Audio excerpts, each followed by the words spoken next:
Good morning everyone. मैं सजलाल Sihore, Colaba municipal secondary school. आज की इस ऑनलाइन कक्षा में आप सभी विद्यार्थियों का हार्दिक स्वागत। आज आप लोगों को मैं जो कक्षा 10वीं का जो प्रश्न पत्रिका का जो स्वरूप है, उसमें से पहला जो लेसन है, उसमें आप लोगों को प्रश्न पहला अ और आ, यह मैंने आप लोगों को पढ़ाया है। उसके बाद जो सेकंड जो लेक्चर है, मैडम जो आप लोगों को बताई है, वो प्रश्न पहले का ई, ये जो भाग है, मतलब विभाग जो पहला है, वो आप लोगों का कंप्लीट हो गया है। आज हम जो विभाग जो दूसरा है, जो पद्य विभाग, जो आप लोगों को 12 अंक के लिए पूछा जाता है। सर आवाज आ रहा है ना? हाँ हेलो। सर, आ रही है आवाज। Okay sir. कुछ डिस्टरबेंस रहेगा तो मैं खुद ही बोलूंगा सर आपको, आप ओ, कंटिन्यू कीजिए। ओके ओके, ठीक है। आप लोगों को जो घटक निहाय जो अंक विभाजन है, कुमार भारती जो अंक विभाजन है वह इस प्रकार किया गया है। आप लोगों को ये सब मालूम होनी चाहिए कि जो समय है वो 3 घंटा, 3 घंटे के लिए आप लोगों का है जो 80 मार्क के लिए है।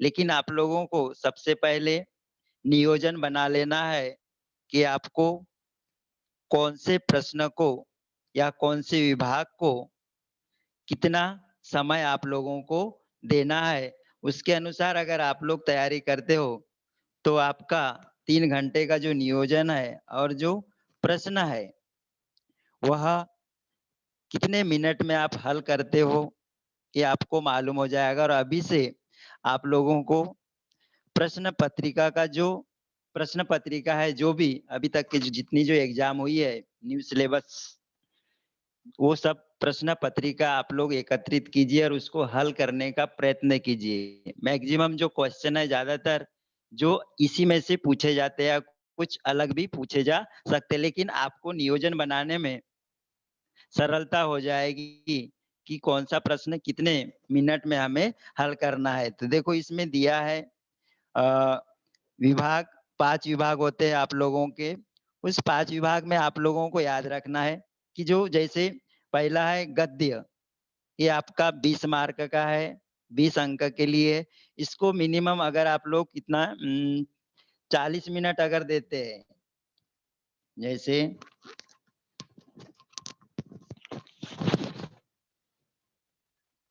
इसको आप लोग दे दो 40 मिनट दिए इसको, गद्य विभाग को।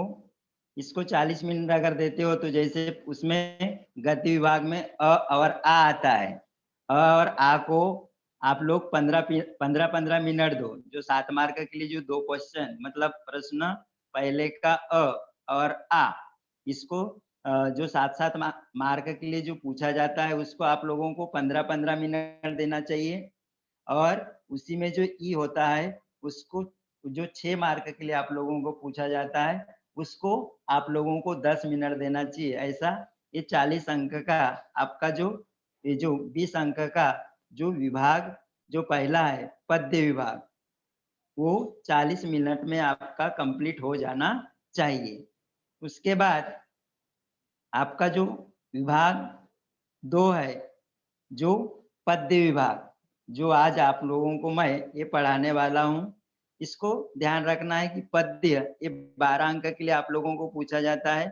इसमें अ और आ, में आप लोगों को 6 मार्क के लिए पूछा जाता है पद्य, और आ में जो आप लोगों को पूछा जाता है पद्य विश्लेषण, वो 6 मार्क के लिए होता है। ऐसा इसमें 12 मार्क निर्धारित है। अब देखो जो 12 मार्क है, तो इसके लिए आप लोग मिनट आप लोग इसके लिए 20 मिनट ले लो। इसके लिए आप लोग आप 20 मिनट ले लीजिए।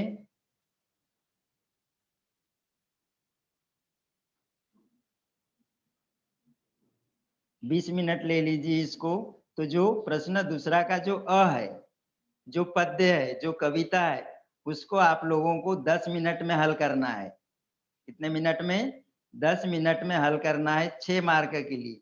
और उसी में जो होता है, उसको वो भी 6 मार्क के लिए होता है, उसको भी 10 मिनट ले लीजिए। ऐसे ये 20 जो मिनट है, उसमें आप लोगों को ये हल करना है। अब जैसे इसमें आप लोगों को एक बताया है कि ये जो 6 मार्क है, सॉरी जो विकल्प अंक जो 6 है, 6 विकल्प अंक इसीलिए कहा गया है कि प्रश्न दूसरे का जो होता है, उसमें पद्य विश्लेषण करने के लिए 2 कविता आप लोगों को दिया जाता है।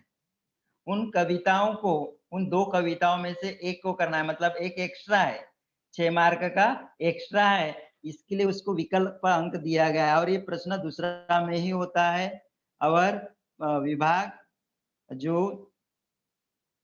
4 है और विभाग 5 में, इनमें विकल्प अंक दिया गया है, ये आगे हम देखेंगे। ये हो गया आप लोगों का पद्य जो 12 अंक के लिए है, उसको आप लोगों को 20 मिनट में हल करना है, मतलब ये आपका 40 हुआ, ये आपका 20 हुआ। और उसके बाद विभाग तीसरा, जो विभाग तीसरा है उसको आप जो टाइम है, आपको मिनिमम जो टाइम है 15 मिनट देना है। उसको कितना देना है? 15 मिनट। अब देखो इस 15 मिनट में आप लोगों को उसको कंप्लीट करना ही है।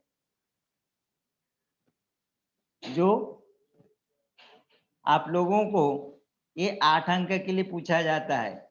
पूरक पठन कितने अंक के लिए पूछा जाता है? 8 अंक के लिए पूछा जाता है। उसको आप लोगों को 15 मिनट में हल करना है। उसके बाद आप लोगों का होता है कौन-सा?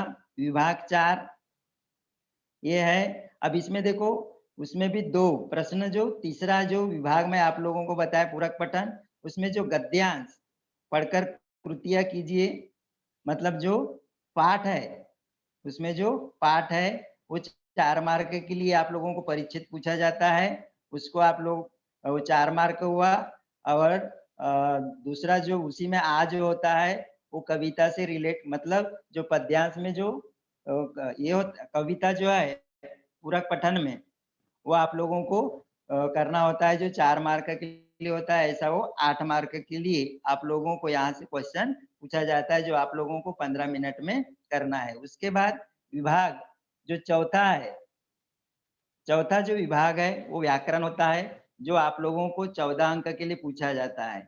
अब इस 14 अंक के लिए आप लोगों के 11 क्वेश्चन होते हैं, मतलब 11 क्वेश्चन पूछे जाते हैं। इस 11 क्वेश्चन में आप लोगों को ध्यान देना है कि इसके लिए जो मिनट आप लोग जैसे नियोजन बनाओगे, तो इसके लिए कम से कम ये 30 मिनट में हो जाना चाहिए।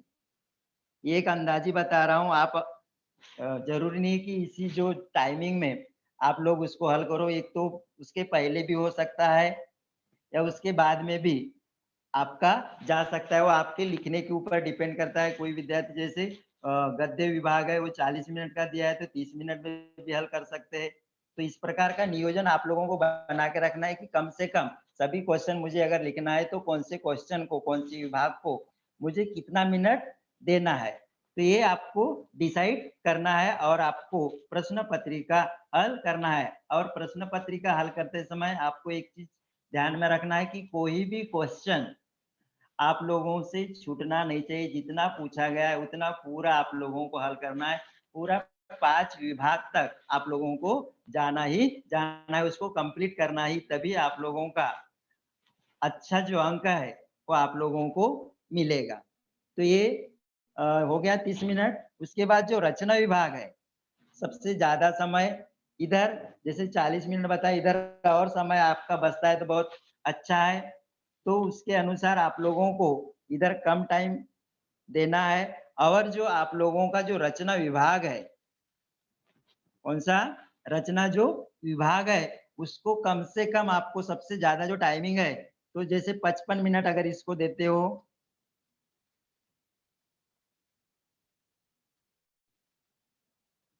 55 मिनट आप अगर इसे देते हो, तो आप लोग बहुत अच्छा से उस जो रचना विभाग है, जो उपयोजित लेखन है, उसको आप कंप्लीट कर सकते हो। जैसे पत्र लेखन को आप जो 5 मार्क का होता है, उसको 10 मिनट देना चाहिए।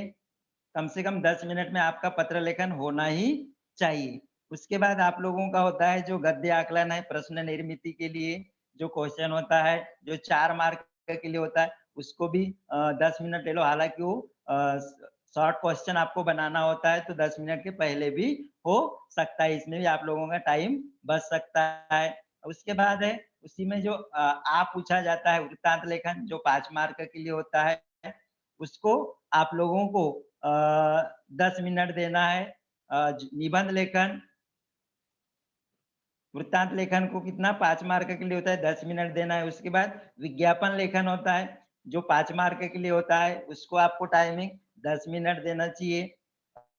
उसके बाद आप लोगों का जो ई होता है, निबंध लेखन, वो जो 3 जो निबंध है, उसमें से एक जो निबंध आप लोगों को हल करने होते हैं, वो 7 मार्क के लिए होता है। उसको कम से कम 15 मिनट आप लोगों को देना है। ऐसी टोटल 55 जो मिनट है, आप लोगों को उपयोजित लेखन में देना है। एक अंदाज़ी जो टाइमिंग है, मैंने आप लोगों को बताया हूँ। आप इसमें जो फेरबदल है करके आप लोगों को ये हल करना है। ये हो गया टोटल। अगर इसको अगर टोटल करते हो, तो टोटल जो मार्क है आप लोगों का कितना हुआ 160। 3 घंटे का पेपर है और 160 अभी भी आप लोगों के हाथ में 20 जो मिनट है बचा हुआ है। अब देखो 20 मिनट जो बचा हुआ है, 20 मिनट के लिए क्या करना है, आप लोगों को ध्यान रखना है कि 20 मिनट जो है, अगर आप लोगों ने जो क्वेश्चन कोई विद्यार्थी छोड़ देते, लेकिन एक चीज़ याद रखना है कि आप जब उत्तर लिखोगे, जब शुरुआत करोगे, तो आपकी हैंडराइटिंग वगैरह सुंदर होनी चाहिए, उसपे मार्क है। तो आप लोग क्या करोगे कि प्रश्न पहला से जब शुरुआत करोगे, तो आपको ऐसी कंटिन्यू, लेकिन एक चीज़ इसमें भी ध्यान रखना है कि प्रश्न पहला जैसे उसका अ हो या ब या क जैसा भी हो, जैसे उसके उप प्रश्न है, उसको एक पेज में बराबर सीरियली लाइन से आप लोगों को लिखना है। अगर उसी में आप लोगों को दूसरा प्रश्न प्रश्न दूसरा अगर आप लोगों को हल करना है, तो उसको आप लोगों को नए पेज से लिखना है। ध्यान देना है, ये बहुत महत्वपूर्ण है। दिखावट लिखने की जो तरीका है बोर्ड की, वो मैं आप लोगों को बता रहा हूँ। अगर कोई क्वेश्चन हो जाता है, तो उसके नीचे आप लोगों को एक अंडरलाइन, एक लंबी जो रेखा है, वो खींचना चाहिए। जैसे एक प्रश्न हो गया, उसके बाद तो बताया नया जो प्रश्न है, उसको नए पेज से ही शुरुआत आप लोगों को करना है। तो ये सब चीज़ आप लोगों को ध्यान देना है। तो जो बताया 20 मिनट, अगर आपसे कोई क्वेश्चन छूट गया है और आपके पास 20 मिनट बचा है, तो उसको उस समय आपको पूरा करना है।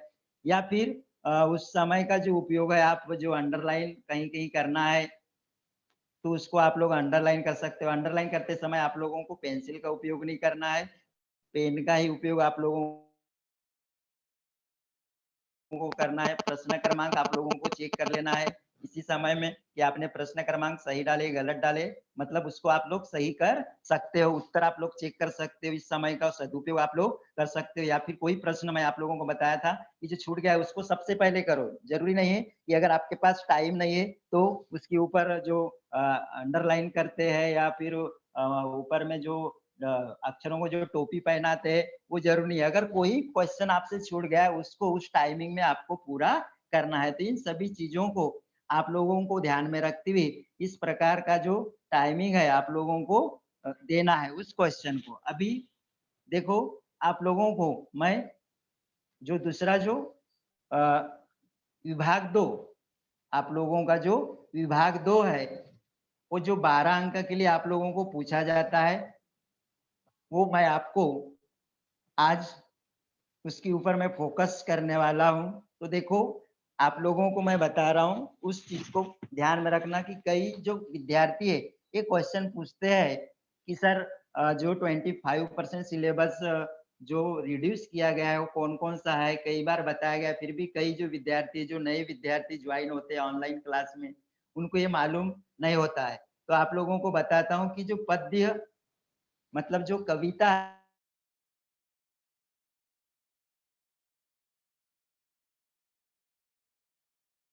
है विभाग 2 में जो आप लोगों को इसमें क्या दिया गया है, कविता दिया गया है। तो जो 25% जो सिलेबस है उसमें से जो पोयम है, जो कविता है, उसको निकाल के मैंने यहाँ पे कविता आप लोगों को दिया है। तो इसमें आपको जो कविता है जो आने वाला है, जो पद्यांश जो आपको आने वाला है, उसमें आपको पहली इकाई से उड़चल हारिल है पहला, और जो चौथा है मेरी स्मृति, और 9वां है ब्रजवासी। दूसरी इकाई से 7वां जो है अकथ कथ्यो न जाई, और 9वां है चिंता, और 12 जो है चलो हम दीप जलाए। इसमें से ही, इस पद्य में से ही आप लोगों को जो एग्जाम में जो परिच्छेद है, आप लोगों को एक परिच्छेद पूछा जाएगा जो आप लोगों के लिए 6 मार्क के लिए होगा। ऐसे ही आप लोगों को अगर याद रखना है तो अगर आपके पास नोटबुक अगर पेन होगा तो मैं आप लोगों को जो पाठ है, जो गद्य है, वो कौन-कौन से है, जो 25% जो सिलेबस है जो रिड्यूस किया है, उसके अलावा जो पाठ है, जो गद्य विभाग जो बच जाता है, उसका जो लेसन का जो नाम है मैं बता रहा हूँ, आप लोग लिख सकते हो। जैसे तीसरा जो है आप लोगों का कौन-सा है, नाम चर्चा। ये आने वाला मतलब जो आपको आने वाला है वो पाठ बता रहा हूँ, नाम चर्चा तीसरा। छठवां है 2 संस्मरण, 10वां है गुरुदेव का घर, और 11वां जो है 2 लघु कथाएँ। ये पहली इकाई। दूसरी इकाई में जो पाठ है वो है चिप की दावत, दूसरा लेसन। उसमें तीसरा जानता हूँ मैं, छठवां मानस का हंस। ये आपका पाठ हुआ। पद्य तो मैंने आपको बताया ही। उसके बाद पूरक पठन पाठ। अब उसमें पूरक पठन जो आप लोगों को पूछा जाता है, जैसे कि मैंने अभी-अभी बताया 8 अंक के लिए जो पूछा जाता है, उसमें से पूरक पठन में आप लोग देखोगे, जो विद्यार्थी पढ़े होंगे और सभी विद्यार्थी मुझे लगता है कि आप लोगों को ये सब जानकारी होगी। फिर भी मैं आप लोगों को बता रहा हूँ कि जो पूरक पठन जो पाठ है वो कौन-कौन सा है, आप लोगों उसमें टिक मार्क कर सकते हो अगर आपके पास बुक होगी तो। भाषा का प्रश्न ये पाठ है। उसके 5वां है 8वां बातचीत, और जो 11वां है वो दुःख। उसके बाद ये पाठ हुआ पूरक पठन में। उसके बाद पूरक पठन में ही जो कविता है, वो 2 कविता आप लोगों को पढ़नी है। एक जो 12वां है आपका गज़लें, और चौथा जो है दूसरी इकाई में वो है बटोहिया। तो इतना जो सिलेबस है आप लोगों को पढ़ना है। अब देखो टोटल आपकी इसमें गद्य, पद्य और पूरक पठन इन सभी को मिलाकर टोटल 24 चैप्टर आपकी इसमें है। टोटल मिला के उसमें से जो 6 है, 6 जो कविता है, पूरक पठन है और जो पाठ है, वो अगर हम निकाल देते हैं तो जो 18 जो बच जाते हैं, वो आप लोगों को पढ़ना है। जो मैंने आप लोगों को बताया मतलब 18 जो पद्यांश, गद्यांश और जो पूरक पठन मिलाकर इन सबको आप लोगों को पढ़ना है। जो 25% सिलेबस निकाल कर मैं अभी जो बताया हूँ, इतना जो भाग है आपको पढ़ना है। उसके बाद ये देखो प्रश्न दूसरा इसमें किस प्रकार के क्वेश्चन आप लोगों को पूछे जाएंगे वो आप लोगों को ध्यान देना है। तो इसमें क्वेश्चन किस प्रकार पूछे जा सकते हैं, पूछे जाते हैं, वो आप लोगों को मैं बता रहा हूँ। निम्नलिखित पठित पद्यांश, निम्नलिखित पठित पद्यांश पढ़कर दी गई सूचनाओं के अनुसार कृतियां कीजिए। अब देखो इसके लिए आप लोगों को 6 अंक निर्धारित है। 6 अंक में मतलब जो परिच्छेद आप लोगों को पद्यांश जो पूछा जाएगा, कम से कम 8 से 10 पंक्तियों का एक पद्यांश आप लोगों को पूछा जाएगा। 8 से 10 पंक्तियों का एक पद्यांश आप लोगों को दिया जाएगा। दी गई कविता पद्यांश पर 2-2 अंकों की 3 आकृतियां दी जाएगी।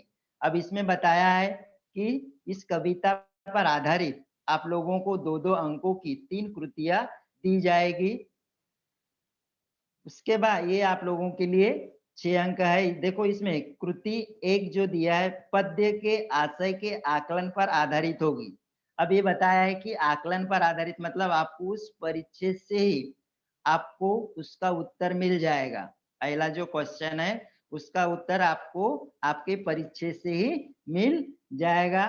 कृति 2 शब्द संपदा से संबंधित होगी। अब याद रखो शब्द संपदा, ये आगे मैं आप लोगों को बताने वाला हूँ, आगे की स्लाइड में आप लोगों को मिल जाएगा। शब्द संपदा से संबंधित होगी। दोनों कृतियां वस्तुनिष्ठ प्रकार की होगी। उसके बाद कृति 3 सरल अर्थ या भावार्थ लिखने के लिए आप लोगों को आता है दी गई पंक्तियों का 25 से 30 शब्दों में सरल अर्थ लिखना है। कितना? 25 से 30, कम से कम 25 से 30 शब्दों में बोल दे तो 12 से 15 पंक्तियों में आप लोगों का इसका उत्तर लिखना होता है, जो इसके लिए आप लोगों को 2 अंक निर्धारित है। इसके लिए 2 अंक निर्धारित है।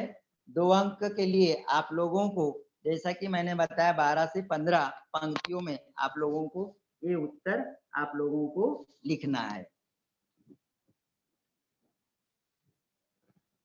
इसमें देखो इस प्रकार के क्वेश्चन पूछे जाते हैं। कृति जो प्रश्न दूसरा का जो अ होता है आकलन कृति, जो 2 अंक के लिए आप लोगों को होता है, तो इस प्रकार का क्वेश्चन पूछा जाता है। जैसे आकृति पूर्ण कीजिए।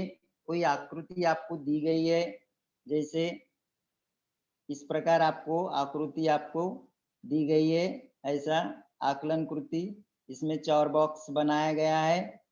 इसमें इस प्रकार का बॉक्स बनाया गया है। आपको पहले ही बताया था मैं कि आप लोगों को जो भी बॉक्स है पहले उत्तर लिख लेना है। उत्तर लिखने के बाद जितना जो बॉक्स बनाया गया, समझो यहाँ क्वेश्चन लिखा है तो इस बॉक्स में अगर आप लिखते हो तो इस पे आधा अंक मिलेगा।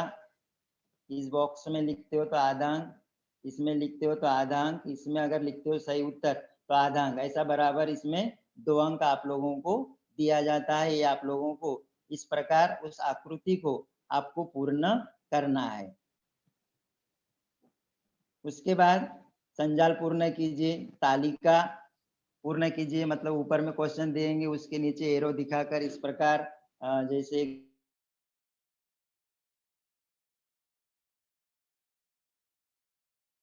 दिखाकर बॉक्स दिया है, फिर एरो दिखाकर और बॉक्स दिया है। तो इसको आप लोगों को इस प्रकार जो आप लोगों को जो तालिका है वो आप लोगों को पूरा करना है। उसके बाद उसमें क्वेश्चन पूछा जा सकता है एक शब्द में उत्तर लिखिए। अब उसमें एक शब्द में उत्तर लिखिए मतलब कोई भी ऐसा जो शब्द दिए रहेंगे उस अनेक शब्द दिए रहेंगे उसको एक शब्द में उत्तर लिखने के लिए आप लोगों को बोला जाता है। उसके बाद एक वाक्य में उत्तर लिखिए। एक एक वाक्य का जो उत्तर है किस प्रकार लिखते हो आप लोगों को मालूम है। उचित जोड़ियां मिलाओ। अभी याद रखना है, बहुत महत्वपूर्ण होता है उचित जोड़ियां मिलाओ। आगे हम देखेंगे कि जोड़ी किस प्रकार मिलाया जाता है। उसके बाद कृति जो 2 है, जैसा कि मैंने आप लोगों को बताया शब्द संपदा। अब ध्यान में रखना है शब्द संपदा क्या चीज है। शब्दों की संपत्ति को ही हम शब्द संपदा कहते हैं। शब्दों की संपत्ति को हम शब्द संपदा कहते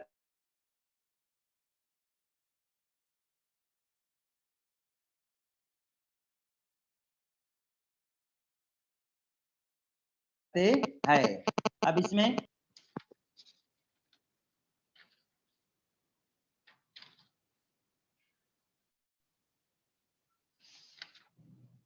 ठीक है, तो शब्द संपदा आप लोगों को ध्यान देना है कि इसमें आप लोगों को परिच्छेद से लिखना होता है। अगर उसमें क्वेश्चन में दिया है कि परिच्छेद से या पद्यांश से आप लोगों को पद्यांश से आप लोगों को लिखना है तो आप लोगों को उसी में से लिखना है। अगर उसमें से अगर नहीं पूछा है तो बाहर से भी आप लोगों को जो क्वेश्चन है इसमें पूछा जा सकता है। वो क्वेश्चन के ऊपर डिपेंड करता है, इसीलिए आप लोगों को ध्यान देना है प्रश्न क्या कह रहा है, प्रश्न क्या पूछा गया है उसके अनुसार आप लोगों को उत्तर देना है। अब इसमें देखो क्या दिया है, अनेकार्थी शब्द।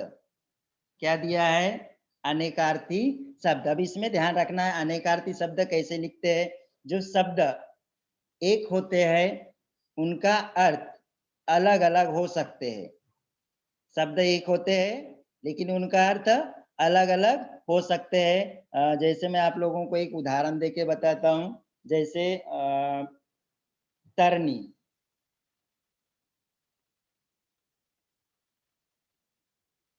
तरनी, इसको क्या कहते हैं, ये अनेक अर्थ, मतलब उसके अलग अलग और अर्थ हो सकते हैं। जैसे सूर्य, या इसी को हम कह सकते हैं नाव। ये अलग अलग अर्थ इस प्रकार के हो सकते हैं। तो ये आप लोगों को लिखना है। जैसे आप लोगों को मालूम है, आप जानते हो कि जो अनेकार्थी शब्द, जैसे एक और उदाहरण मैं आप लोगों को बताता हूँ। जैसे कनक, ठीक है, कनक के दो अर्थ, उसको सोना भी कहते हैं, आप लोग पढ़े हो सोना, और उसी को क्या कहते हैं, धतूरा भी कहते हैं, या उसको हम स्वर्ण भी कहते हैं। इस प्रकार का उसका अर्थ आप लोगों को लिखना है। उसके बाद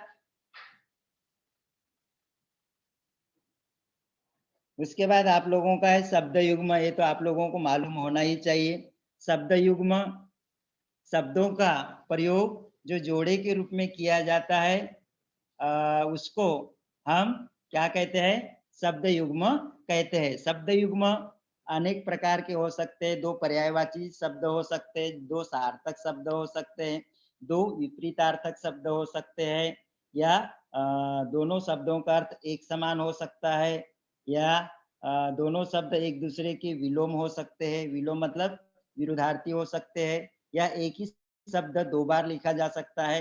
जैसे धीरे धीरे, ये दो बार लिखा गया है। या कभी कभी कोई शब्द ऐसा होता है जिसका कोई अर्थ नहीं होता।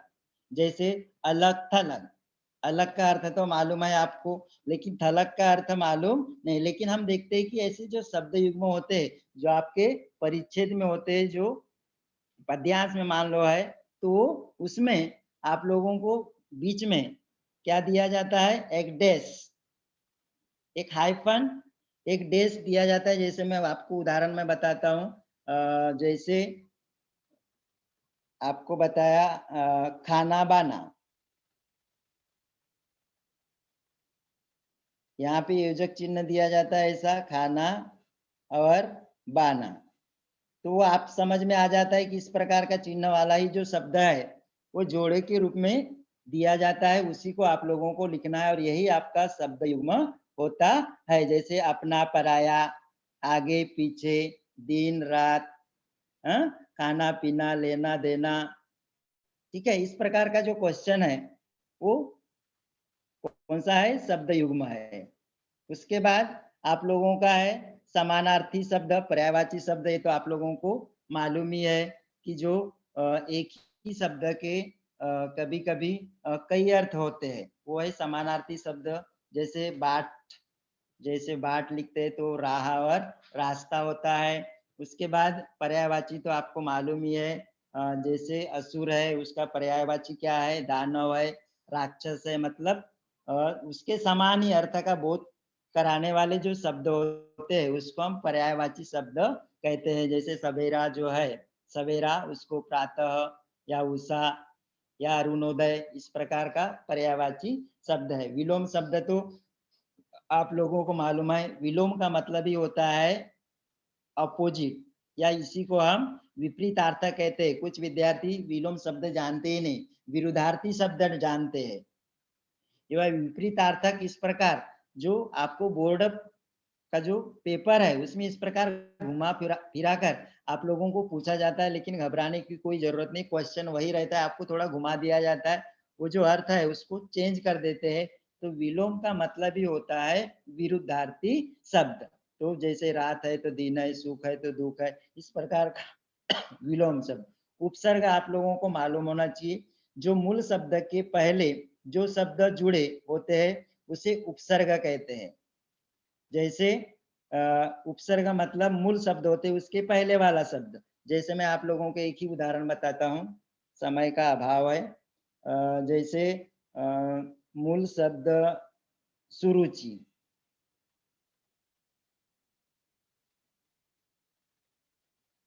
सुरुचि। अब इसमें मूल शब्द होता है आपका रुचि।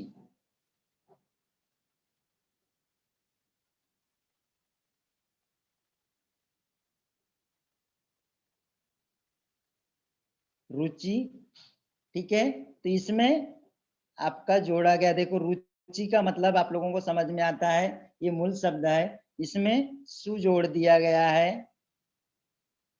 इस प्रकार सु अगर जोड़ दिया गया है तो जो आपका जो सु है ये आपका क्या होगा, उपसर्ग होगा। ये क्या होगा, आपका उपसर्ग होगा। उसके बाद जैसे प्रतिवर्ष लिखते हैं तो इसमें आप लोगों का वर्ष मूल शब्द होगा और जो प्रति जो होगा वो आपका उपसर्ग होगा। उसके बाद आप लोगों का कौन सा है, प्रत्यय। प्रत्यय आपको मालूम है किसी भी मूल शब्द के अंत में जुड़े शब्दों को हम क्या कहते हैं, प्रत्यय कहते हैं। इसमें समझो राष्ट्रीय है तो राष्ट्र मूल शब्द है, और ईय राष्ट्रीय मतलब टी के बाद ई का उच्चारण लग रहा है तो ई य जो नया शब्द वहां से जो बन रहा है वो ईय, तो ईय उसमें क्या होगा, प्रत्यय होगा। उसके बाद आपको दिया है अनेक शब्दों के लिए एक शब्द, कठिन शब्दों के अर्थ। प्रत्यय आपको समझ में आया ना। जैसे व्यावसायिक है तो व्यवसाय आपका मूल शब्द होगा और इक ये आपका प्रत्यय होगा।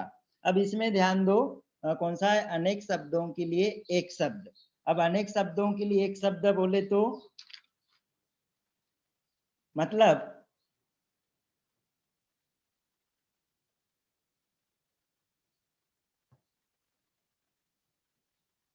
अनेक शब्द दिए हैं और आप लोगों को क्या करना है, उसमें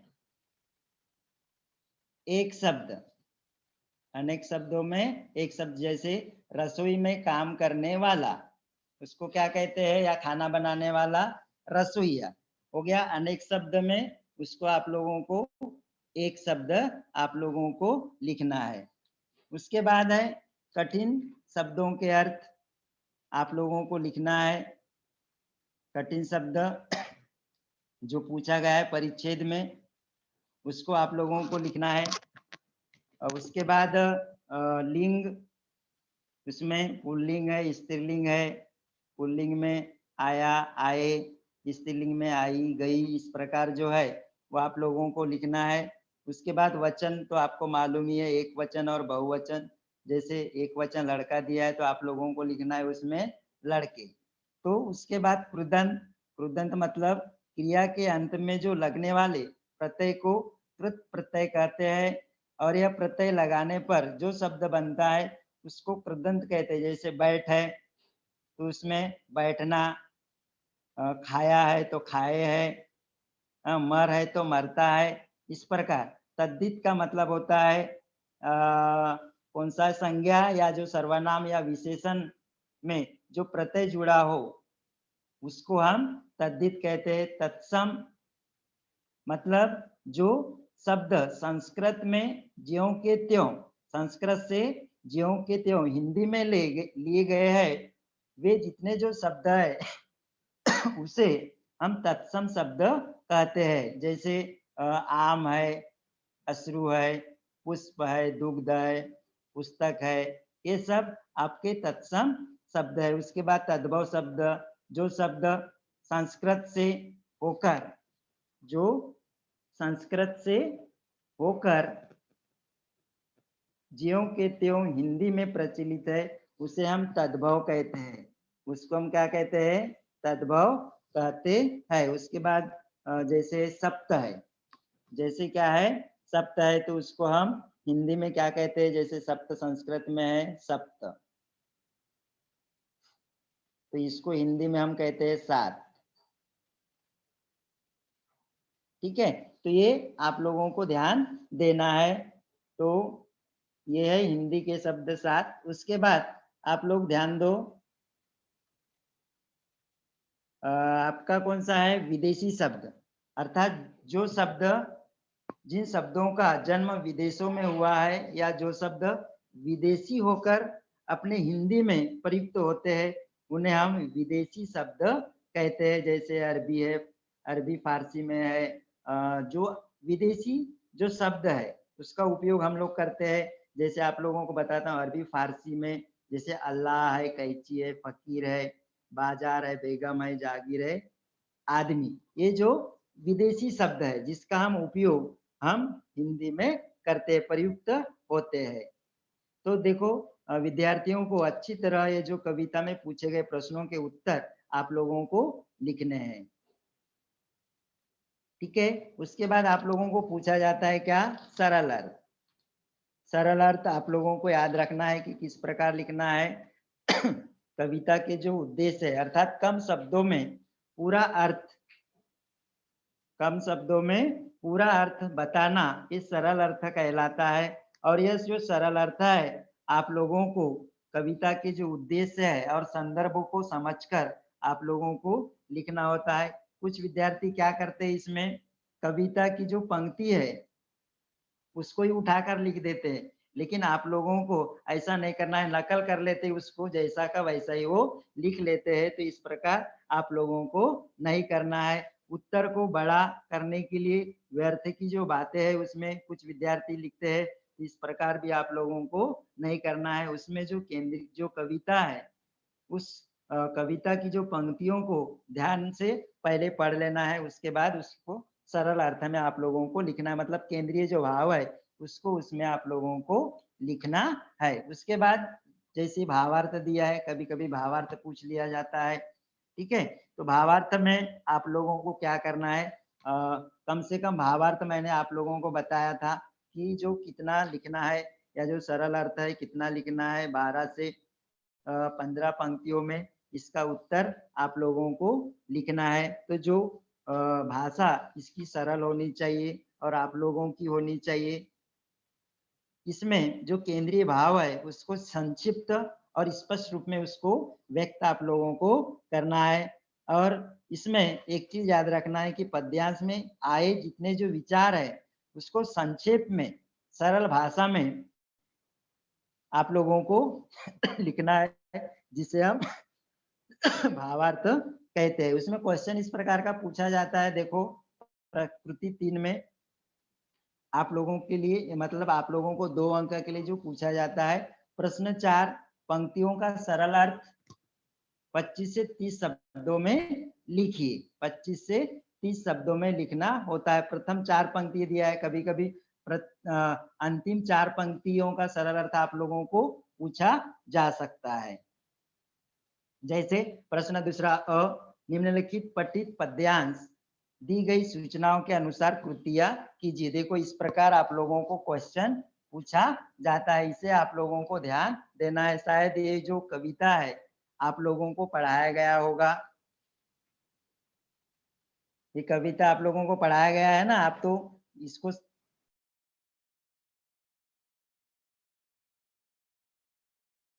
कविता कौन सा है, कौन सा कविता है कोई बताएगा, ब्रजवासी कौन सा है, ब्रजवासी से लिया गया है। इसमें क्वेश्चन इस प्रकार दिया है, सबसे पहले क्वेश्चन को आप लोगों को पढ़ लेना है। जैसे यशोदा की जो कृष्ण वियोग में कही हुई बातें, विष्णु वियोग में उसके दुख में जो कही हुई जो बातें हैं उसको यहाँ पर आप लोगों को लिखना है। पाठ में प्रयुक्त इस अर्थ में आए शब्द ये आपको आपको परिचय से आपको लिखना है। तो क्वेश्चन आप लोगों को ध्यान देना है।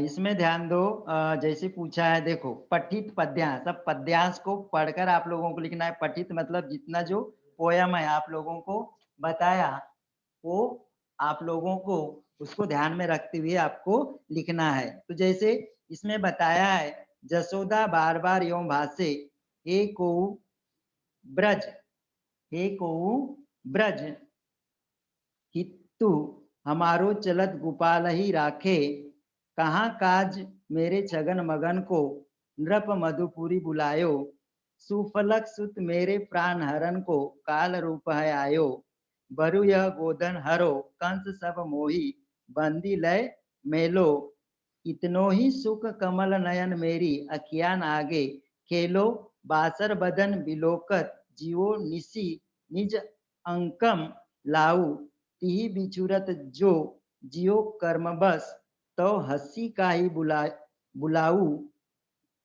कमल नयन गुण टेरत टेरत दुखित नंद जू की रानी। आप लोगों को आपके जो इसमें है ऑनलाइन लेक्चर में ये पोयम आप लोगों को समझा के दिया गया होगा, आप लोगों को इसको समझ गए होंगे। तो इसमें जो क्वेश्चन पूछा गया है, पहला ध्यान दो, जसोदा की कृष्ण वियोग में कही हुई बात है। तो इस परिच्छेद में आप लोगों को देखना है कि कौन कौन सा है, कौन कौन सा है इसमें। जैसे शुभ शुभ चिंतक, सुफलक सुत मेरे प्राण हरण, जैसे ये वाला है, ये एक है।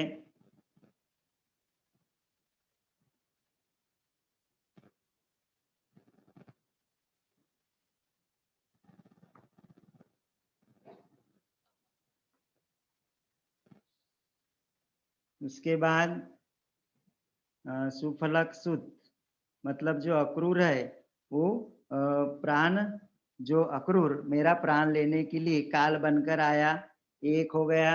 उसके बाद बरु यह गोधन हरो कंस सब मोही, ये वाला इसका उत्तर आएगा।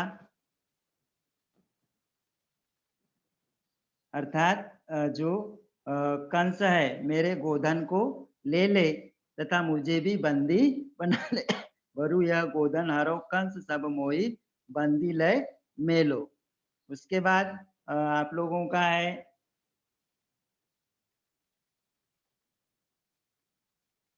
इसमें शुक्ला, ये वाला आप लोगों को बताया, ये वाला आप लोगों को आएगा।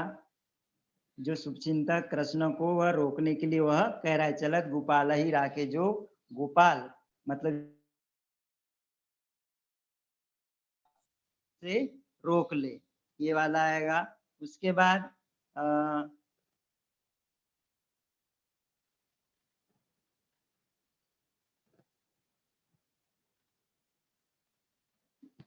ये छगन मगन को ये है मधुपुरी बुलाया हो, मतलब कंस ने कृष्ण को मथुरा क्यों बुलाया है, ये आप लोगों को लिखना है। मतलब यह है कौन सा, कृष्ण की वियोग में कही हुई बातें।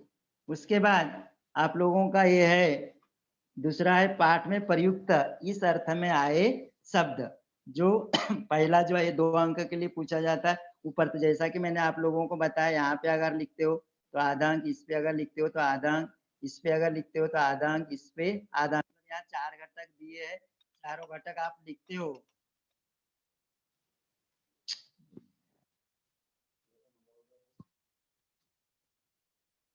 हाँ सर, स्क्रीन पे दिख रहा है ना सर?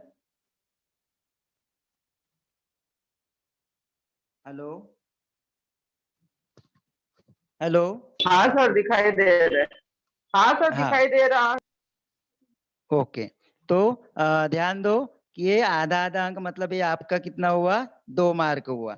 अब इसमें ध्यान दो कि जैसे इसमें नीचे दिया है, देखो पाठ में प्रयुक्त इस अर्थ में आए शब्द। अब इस अर्थ में आए शब्द आप लोगों को देखना है, जैसे रोके। अब रोके के लिए वहां पे आप शब्द देखो, परिच्छेद में आप लोगों को देखना है रोके। रोके मतलब जसोदा बार बार यूं भासे, मतलब प्रस्तुत पंक्ति में कृष्ण के मथुरा जाने की बात सुनकर जो यशोदा बार बार कहती है कि यदि ब्रज में कोई मेरा चाहने वाला या भला चाहने वाला हो तो कृष्ण को मथुरा जाने से रोके गोपाल ही राखे। तो इसमें जो दिया है राखे, क्या दिया है? राखे। रोके का मतलब होता है राखे। तो आपके परिच्छेद में दिया है, तो वहीं से आप लोगों को लिखना है। मतलब उस शब्द में जो प्रयुक्त जो अर्थ आए है आपके परिच्छेद में, आपके पद्यांश में, वहीं से आप लोगों को लिखना है। तो यहाँ से आप लोगों को कौन सा आएगा? राखे। ठीक है, तो यहाँ आप लोगों को लिखना है क्या? राखे। उसके बाद आप लोगों का कौन सा है? दूसरा जो दिया है मथुरा। आप लोगों को मालूम है कि मथुरा मधुपुरी को कहा गया है। तो यहाँ उससे संबंधित जो अर्थ है यहाँ पर आया है। मधुपुरी मतलब क्या होता है? मथुरा। तो यहाँ पे आप लोगों को क्या लिखना है? मथुरा मधुपुरी।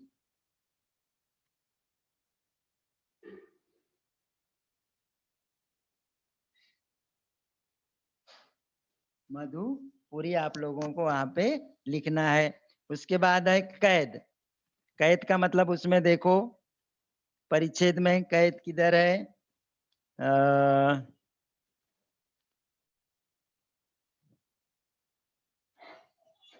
हे ब्रज आयो बरु गोबन हरो कंस मोही बंदिले मेलो इतनो ही।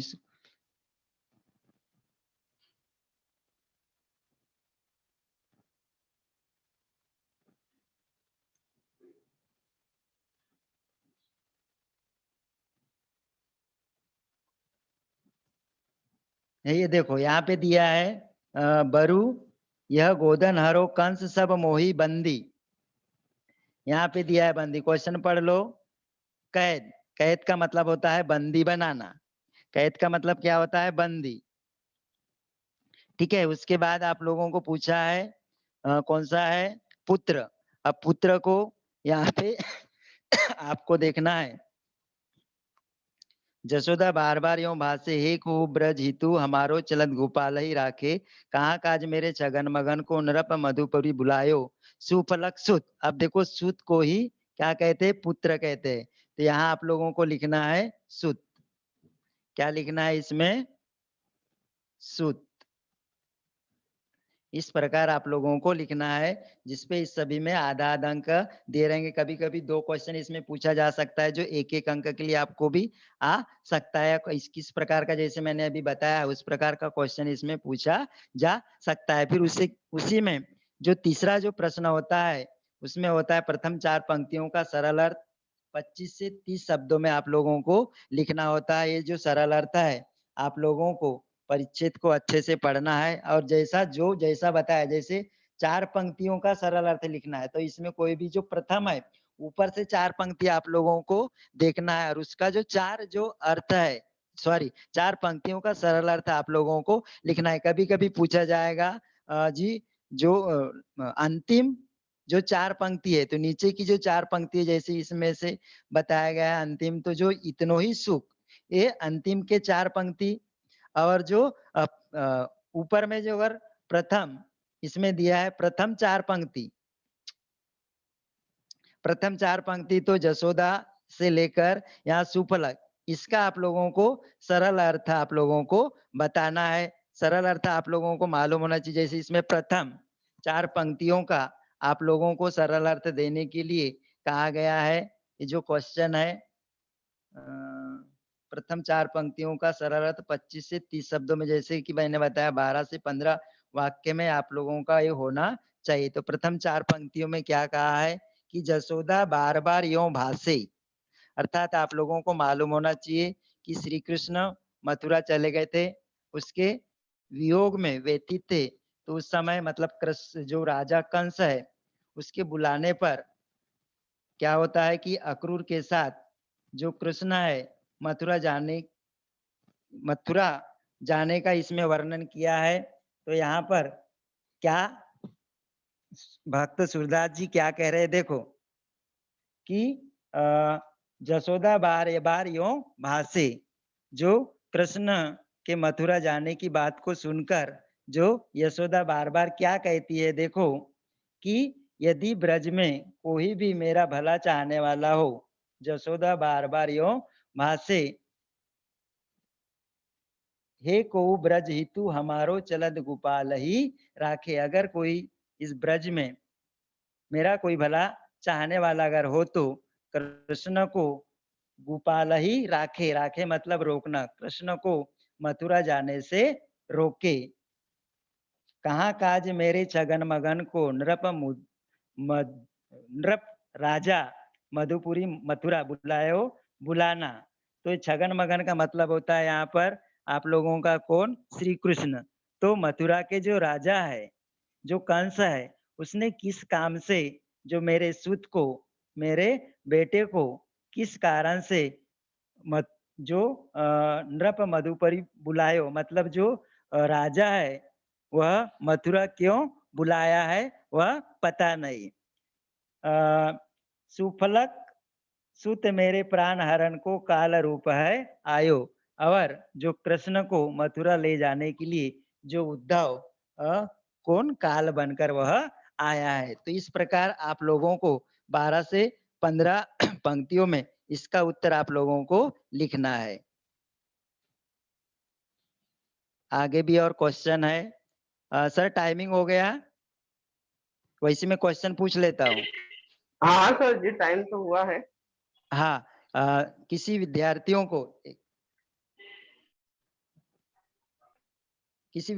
को अगर क्वेश्चन पूछना है तो आप लोग पूछ सकते हो।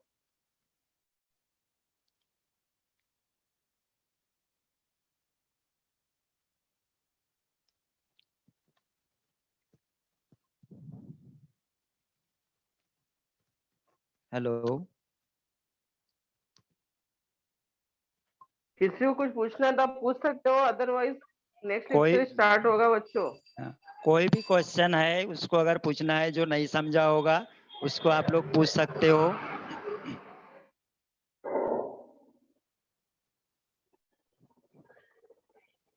पायल गुप्ता, तुम्हारा माइक क्यों माइक नहीं दिखा रहा है?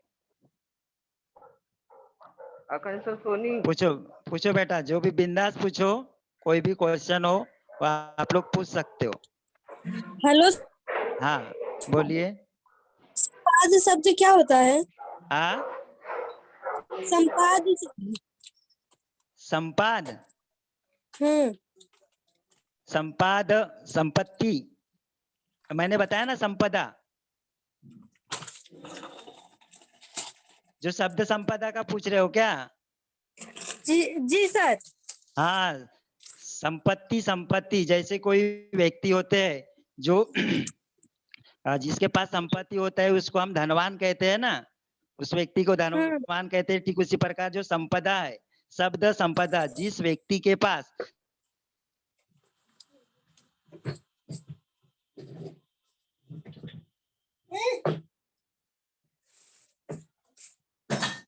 संपत्ति,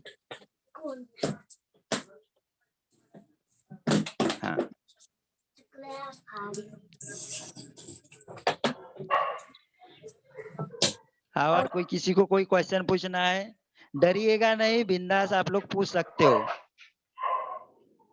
आकांक्षा सोनी माइक ऑन करके पूछिए। स्नेहा माइक ऑन करो। सर मेरा हो गया। हाँ, सर स्नेहा, समझ, अच्छा मैं जो पढ़ाया वो समझ में आया ना सबको? इसी प्रकार आप लोगों को तैयारी करना है। कभी होने सर। हाँ आपका, हेलो, हेलो सर। हाँ बोलिए। हाँ स्नेहा बोलो। पर कभी आवाज ब्रेक हो रही है बेटा। आवाज नहीं आ रही आपकी?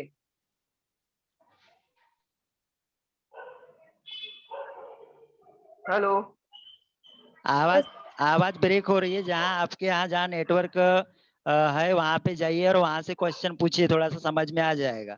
मुझे क्वेश्चन समझ में आना चाहिए ना।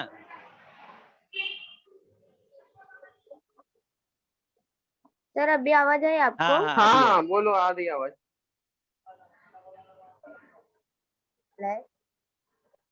का हेलो, हेलो। हाँ पूछिए, क्या हम पूछना? आवाज बिल्कुल नहीं आ रही है। बेटा आपकी आवाज ना ब्रेक हो रही है।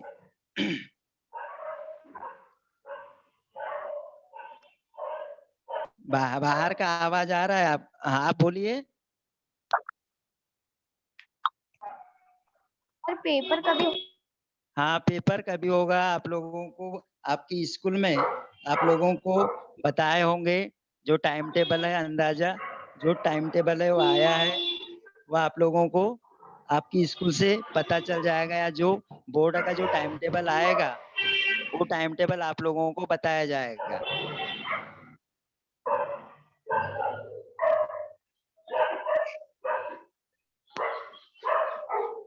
ठीक है। ओके सर, आप मीटिंग लीव कीजिए, ओके, टाइम हो गया है धन्यवाद। काफी।